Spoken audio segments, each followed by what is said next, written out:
اور جو بت ہیں، اصل میں یہ بت جو ہے نا، یاد رکھو یہ شروع ہوئے ہیں حضرت نوح علیہ السلام کے زمانے سے۔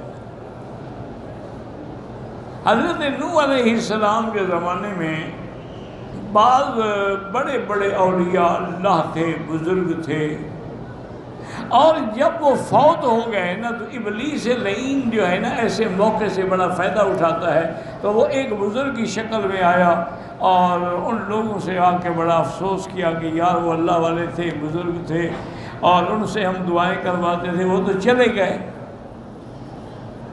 انہوں نے کہا پھر کیا کریں؟ انہوں نے کہا میرا مشورہ یہ ہے کہ ان کی شکل بنا کے، ان کی صورت بنا کے مسجدوں میں رکھ دو کہ جب نماز کے لیے آؤ گے ان کو دیکھ لیا بزرگ یاد آ جائیں گے۔ انہوں نے کہا بھی ہمیں تو نہیں آتا، کیسے بنائیں؟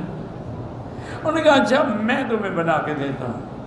تو اس نے ان 5 اللہ والوں کی شکلوں کے مجسمے بنا کے ان کے حوالے کیے، جن کا ذکر قرآن میں بھی ہے کہ وہ اتنے پکے تھے کہ حضرت نوح علیہ السلام کے مقابلے پہ قوم کو کہتے تھے کہ لا تذرن ودا ولا سواعا ولا یغوث ویعوق ونسرا۔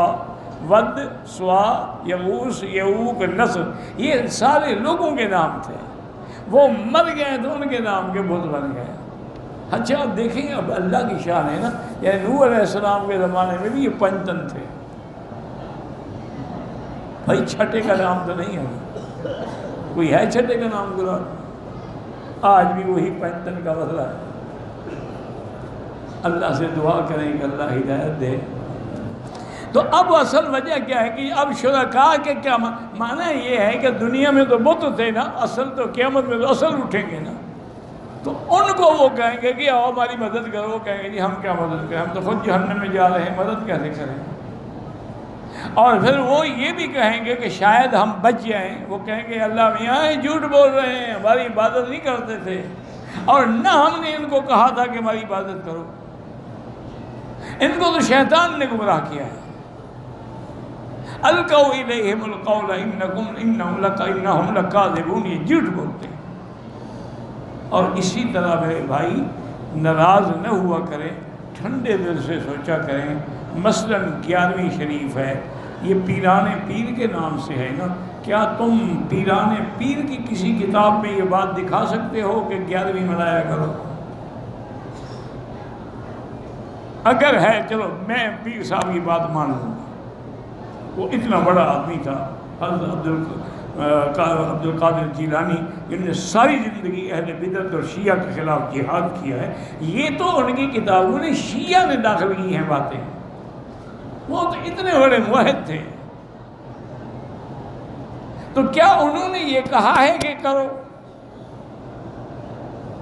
اگر انہوں نے بھی نہیں کہا تو آخر تم کس وقت میں کرتے ہو؟ میلاد ہے، اذان سے پہلے صلاۃ والسلام ہے، کس بزرگ نے کہا ہے؟ جب تک حضرت علی ہجویری زندہ تھے، ان کی مزار پہ یا ان کی مسجد میں اذانیں ہوتی تھی، صلاۃ والسلام پڑھے جاتے تھے، آپ دکھا دیں۔